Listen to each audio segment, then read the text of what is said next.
दोस्तों, ये रियल ब्रह्म वैवर्त पुराण बुक है। पिछले वीडियो पे हमने जहाँ तक पढ़ा था उसके बाद से आज यहाँ से शुरू करते हैं। रियल रामायण, महाभारत, वेद पुराण, कामसूत्र, उपनिषद, ये सब बुक अगर आप शुरुआत से पढ़ना चाहते हैं अंत तक, तो इस वीडियो के नीचे चैनल के नेम या पिक्चर पे क्लिक करके प्लेलिस्ट में जाकर देख सकते हैं, या फिर चैनल का नाम कुछ अलग कुछ रोचक को यूट्यूब पर भी सर्च करके प्लेलिस्ट में जाकर देख सकते हैं। इस अध्याय में भगवान श्री कृष्ण के गोलोक धाम की यात्रा का वर्णन किया जाता है। नारायण ने कहा, वहाँ पर परिपूर्णतम प्रभु भगवान श्री कृष्ण ने गोकुल ग्राम के निवास करने वालों का सदा सालोक्य मोक्ष को देखा। फिर भांडीर वन में वट के मूल में 5 गोपों के साथ निवास किया और संपूर्ण गोलोक को देखा तथा व्याकुल गोलोक का दर्शन किया। वृंदावन के निकुंज के वन को बिना रक्षा करने वाला देखा और उसे बिल्कुल अस्त व्यस्त दशा में स्थित देखा, जो कि उस समय एकदम शून्य सा हो रहा था। कृपा के निधि ने पूर्ण कृपा करके योग के द्वारा अमृत की वृष्टि से उसे भगवान श्री कृष्ण ने गोपियों और गोपों से परिपूर्ण कर दिया और वृंदावन को अत्यंत सुरम्य और मनोहर कर दिया।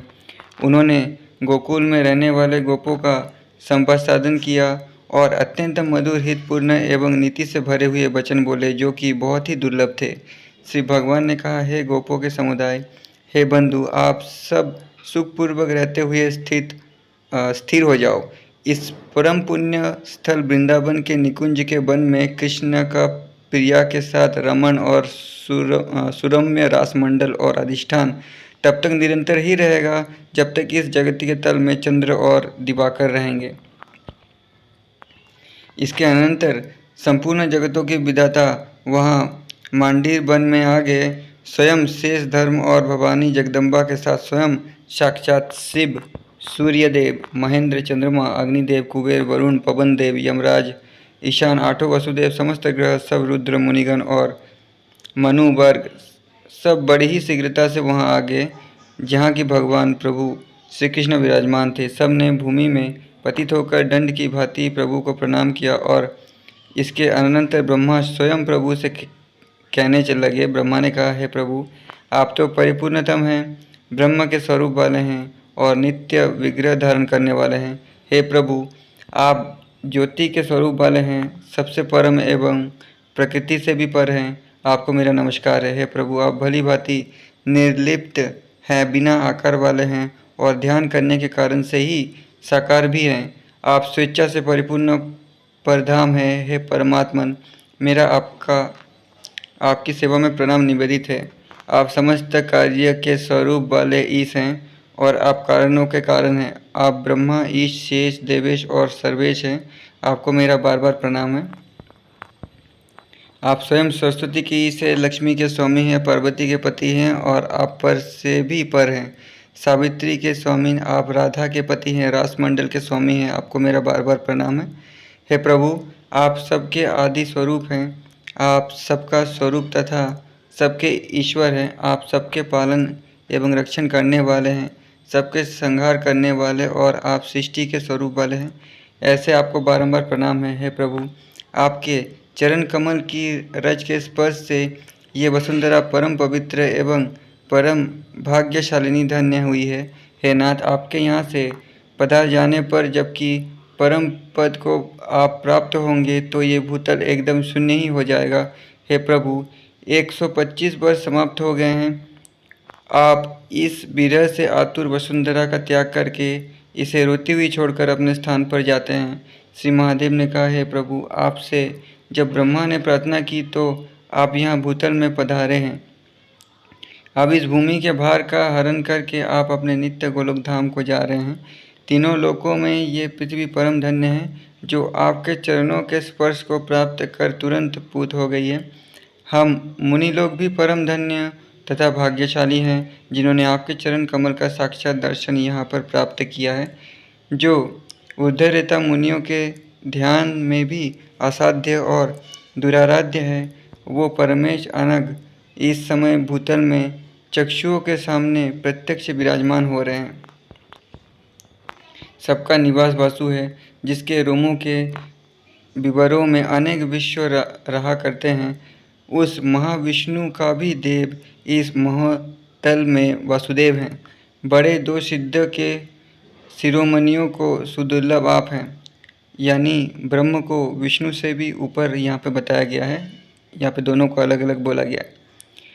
जो चिरकाल प्रयत्न तपस्या करके प्राप्त किए हैं, इस समय संपूर्ण जीवों के नेत्र के सामने उनका चरण कमल का युगल संस्थित है।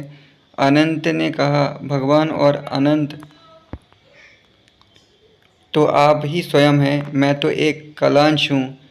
विश्वकस्त शूद्र कुर्म में हाथी के साथ में एक मशक की भांति मेरी स्थिति आपके सामने है। ऐसे मुझ जैसे अगणित शेष हैं और असंख्यों ही कूर्म ब्रह्मा विष्णु और शिव हैं। ऐसे अनगिनत विश्व हैं, उन सब के ईश आप स्वयं हैं। हम सबका वो सुंदर दिन कब होगा जबकि स्वप्न में आदिष्ट ईश समस्त जीवधारियों को देखा गया होगा। हे स्वामिन, अब तो आप इस वसुंधरा को परम पवित्र बनाकर गोलोक नित्यधाम में पधार रहे हैं। इस भूतल का रुदन करता हुआ और एक अनाथ जैसा बनाकर, जो कि इस समय शोक के सागर में निमग्न हो रहा है, आप जा रहे हैं। देवों ने कहा, जिस सर्वेश्वर का स्तवन वेद भी करने में असमर्थ होते हैं तथा ब्रह्मा और ईशान आदि भी स्तुति करने की क्षमता नहीं रखते हैं, उसी भगवान का स्तवन हम क्या और किस प्रकार करें। हे प्रभु, आपको प्रणाम है।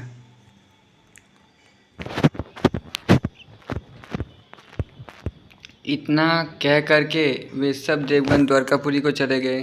वे सब बड़े ही हर्ष युक्त थे और वहाँ पर स्थित भगवान का दर्शन करने के लिए हो गए थे।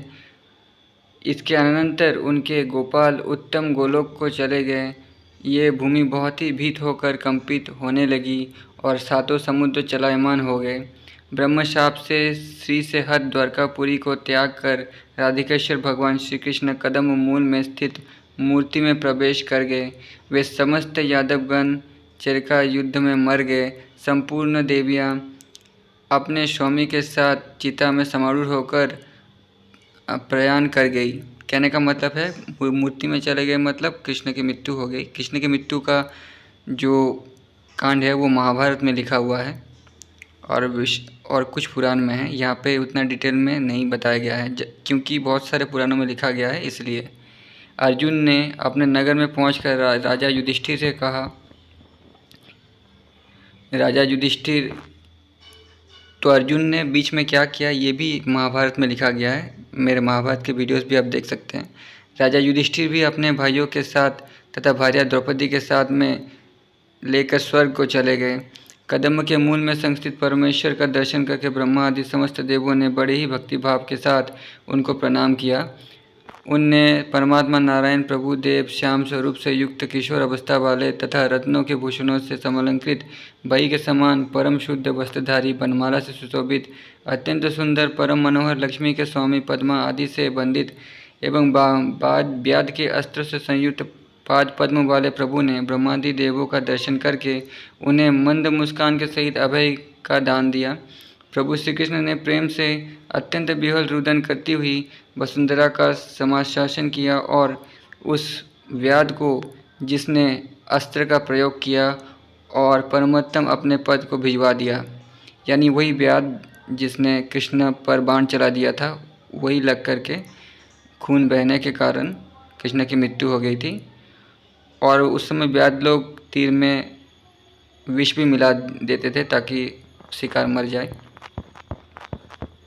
बलराम का परम तेज अत्यंत अद्भुत था, शेष में प्रवेश कर गया था।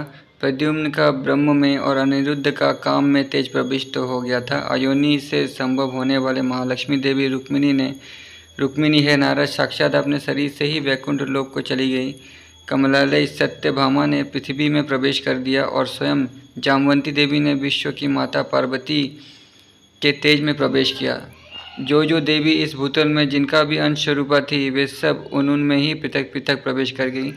शाम के तेज ने, जो कि परम अद्भुत था, स्वामी कार्तिकेय में प्रवेश किया। वसुदेव ने कश्यप ऋषि में और देवकी ने अदिति में प्रवेश किया। रुक्मिणी का मंदिर समस्त द्वारकापुरी का त्याग करके प्रस्थान को प्रस्तुत था और प्रफुल्ल मुख तथा नेत्र वाले समुद्र ने उस अपने स्वरूप में ग्रहण कर लिया। लवन सागर में वहां आकर भगवान पुरुषोत्तम का स्तवन किया। वहां भगवान के वियोग से आंखों में आंसू भरकर तथा अत्यंत विह्वल होकर रुदन करने लगा। हे मुने, उस समय में जबकि भगवान इस भूमि का त्याग कर परम को पद को प्रस्थान कर रहे थे, समस्त पवित्र नदियां वहां पर आई। गंगा, सरस्वती, पद्मावती, यमुना, गोदावरी, स्वर्णरेखा, कावेरी, नर्मदा, शरावती, कृतमाला, पुण्यदा, बहुदा आदि सब ने वहाँ उपस्थित होकर परमेश्वर प्रभु को प्रणाम किया। जाह्नवी देवी रुदन करते हुए परमेश्वर से कहा। वो उस समय अत्यंत दीन दशा में स्थित थी और उसके नेत्र से अश्रुपात हो रहा था। वो विरह के ज्वर से आक्रांत होकर कातर हो रही थी। भागीरथी देवी ने कहा, हे नाथ, हे रमन श्रेष्ठ, आप तो इस समय अपने अत्युत्तम गोलोक धाम को पधार रहे हैं। रमन श्रेष्ठ का मतलब तो आपने समझ ही गए होंगे। अभी तक आपने जो पढ़ा है, कृष्ण जो रास में रमन करते थे उसके बारे में। अब इस घोर कलयुग में हमारी क्या गति होगी? भगवान ने कहा, इस कलयुग के 5 सहस्र वर्ष प्रयत्न तो तुम इस भूतल में स्थित रहो। पापी लोग स्नान करके जो उनके पाप हैं वे तुमको दे दिया करेंगे। जो मेरे मंत्र के उपासक, मेरे परम भक्तगण हैं, वे भी तुम्हारे अंदर आकर स्नान करेंगे तो उनके स्पर्श से वे समस्त पाप उसी समय भस्मीभूत हो जाएंगे। हे जाह्नवी, उस भक्त के दर्शन और स्नान से ही समस्त पाप भस्म हो जाया करते हैं। हरि के नामों का उच्चारण जहाँ होता है और पुराण का पाठ जिस स्थान पर होता है, वहाँ पर तुम जाकर इन सब के साथ सावधानी के साथ श्रवण करना। जहाँ पर हरि के शुभ नामों का कीर्तन तथा पुराणों का पाठ होता है, इनके श्रवण करने से ब्रह्म हत्या आदि महान समस्त पाप भी भस्मीभूत हो जाया करते हैं। जिस तरह पावक को और शुष्क काष्ठ को जलाकर भस्म कर दिया करते हैं, उसी भांति समस्त महापाप भी वैष्णव के आलिंगन मात्र से ही नष्ट हो जाया करते हैं। हे जाह्नवी, तथापि लोक में वैष्णवगण पापियों के पाप और पृथ्वी में जो भी परम पुण्य तीर्थ हैं, वे सब मेरे भक्तों के परम पवित्र शरीरों में विद्यमान रहा करते हैं। मेरे भक्त के चरण की रज से ये वसुंधरा तुरंत पवित्र हो जाया करती है। तुरंत पुत्र तीर्थ शीघ्र ही पवित्र होने वाला ये जगत और मेरे मंत्र से उपासक विप्रगण जो मेरे उच्चिष्ट का भोजन करने वाले हैं तथा मेरे ही नित्य ध्यान किया करते हैं, वे मेरे प्राणों से भी अधिक मेरे प्रिय होते हैं। उनके ऊपर स्पर्शन मात्र से ही ये वायु और पावक पूत हो जाता है। कलयुग के जब तक 10 सहस्र वर्ष होंगे, तब तक इस भूमंडल में मेरे ऐसे परम प्रिय भक्त रहेंगे। जब मेरे भक्त चले जाएंगे, तब कलयुग में सभी एक वर्ण वाले हो जाएंगे।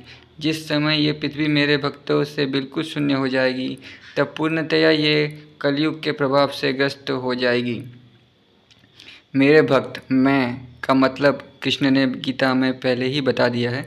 आप मेरे गीता के वीडियोस भी देख सकते हैं महाभारत के प्लेलिस्ट में। तो यहाँ पे मैं और मेरे भक्त, इसका मतलब समझ में आ जाएगा। और अष्टावक्र गीता भी आप पढ़ सकते हैं रामायण के प्लेलिस्ट में। इसी अंतर में वहाँ पर कृष्ण देह से निकल गए 4 भुजाओं वाले पुरुष जो 100 चंद्रमाओं के समान प्रभा से संयुक्त थे और शंख, चक्र, पद्म तथा गदा को धारण करने वाले थे एवं श्रीवस्त्र का चिन्ह जिनके वक्षस्थल पर था, वो सुंदर रथ पर समारूढ़ होकर क्षीर सागर में चले गए।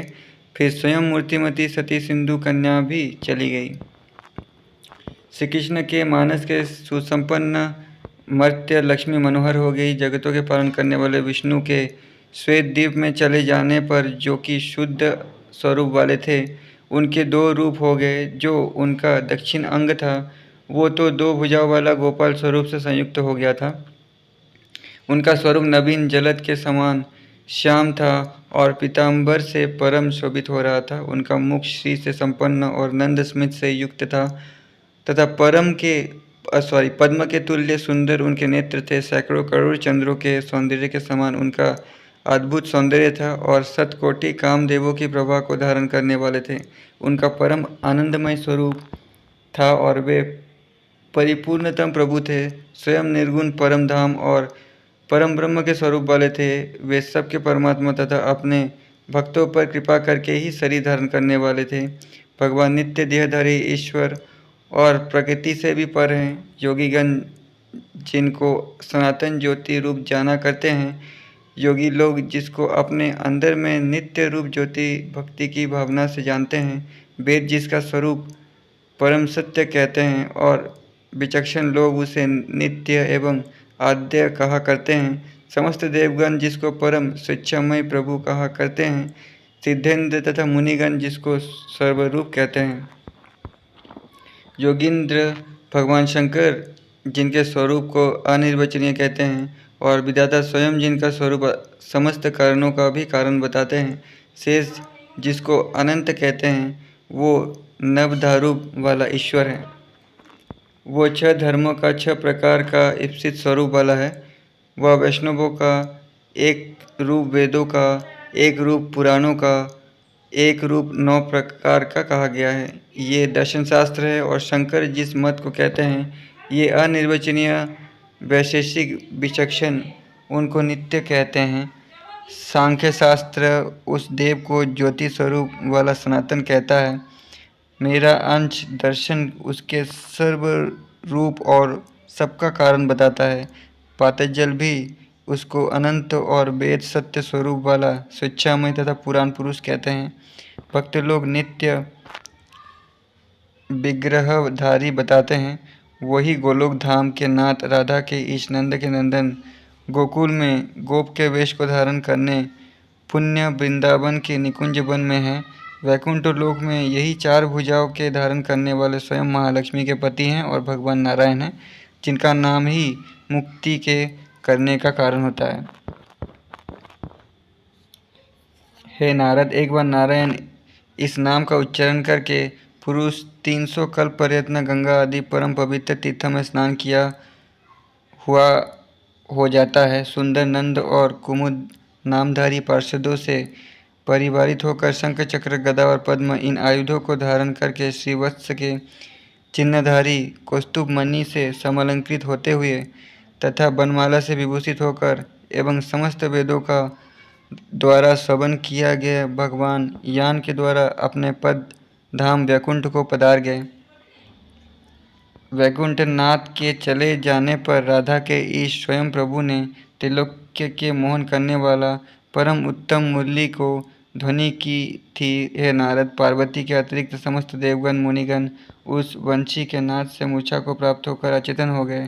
पार्वती देवी सनातन भगवान से बोले, जो कि भगवती सर्वरूपा सनातनी पर ब्रह्म के स्वरूप वाली तथा परमात्मा के रूप से युक्त सगुण निर्गुण परा स्वेच्छामयी और सती विष्णु माया थी।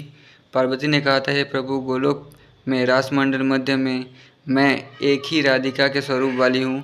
वो गोलोक का रासमंडल इस समय रास से सर्वथा शून्य हो रहा है, अतएव आप वहाँ पदार्पण कर उसे परिपूर्ण करिए। तो दोस्तों, द्वितीय खंड समाप्त होता है। ब्रह्म वैवर्त पुराण में 2 ही खंड है, तो ये दूसरा खंड भी समाप्त हुआ। तो आज ब्रह्म वैवर्त पुराण कंप्लीट हो गया है। ठीक है, नेक्स्ट पुराण शुरू करेंगे अगले वीडियो से।